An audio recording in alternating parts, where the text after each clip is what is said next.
একটা বয়সের পর নিজের চারিদিকে একটা গণ্ডি টেনে নেওয়া ভালো। যা পার করা যার তার কর্ম নয়। ওই যে বাগানের বাইরে বাগান বাঁচানোর জন্য বেড়া না থাকলে গরু ছাগলে ঢুকে সবকিছু তছনছ করে দেয় না, সেই রকম তুমিও যদি তোমার জীবনে অবাধ প্রবেশের অধিকার সবকে দিয়ে দাও না, তাহলে তোমার জীবনটাও তছনছ হয়ে যাবে। তাই কাকে তুমি তোমার নিজের জীবনে প্রবেশ দেওয়ার অধিকারটুকু দেবে, সেই সমস্ত বিষয়ে একটু ক্রাইটেরিয়া থাকা ভালো।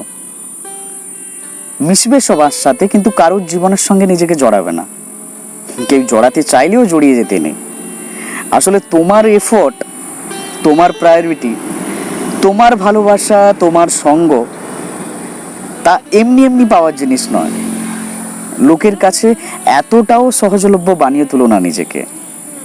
আসলে লোককে বুঝতে দাও যে তাজমহল আর তাসের ঘরের পার্থক্যটা অ্যাকচুয়াল কোথায়। মিশবে, তবে জড়িয়ে যাবে না।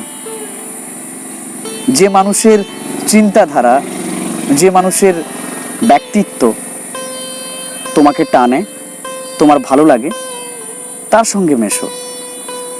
আসলে কি বলতো, একটা বয়সের পর না ওই মানুষকে দেখতে ভালো লাগা, খারাপ লাগা, কে কত লম্বা, কে কত বেঁটে, কে মোটা, কে রোগা, কে কালো, কে ফর্সা, এগুলো ম্যাটার করে না।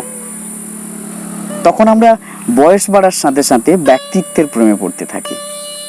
তাই মানুষের সঙ্গে মেশো, কিন্তু মানুষের লাইফে জড়িয়ে যেও না, বা তোমার জীবনে হঠাৎ করে কাউকে প্রবেশ করিও না, তাই না?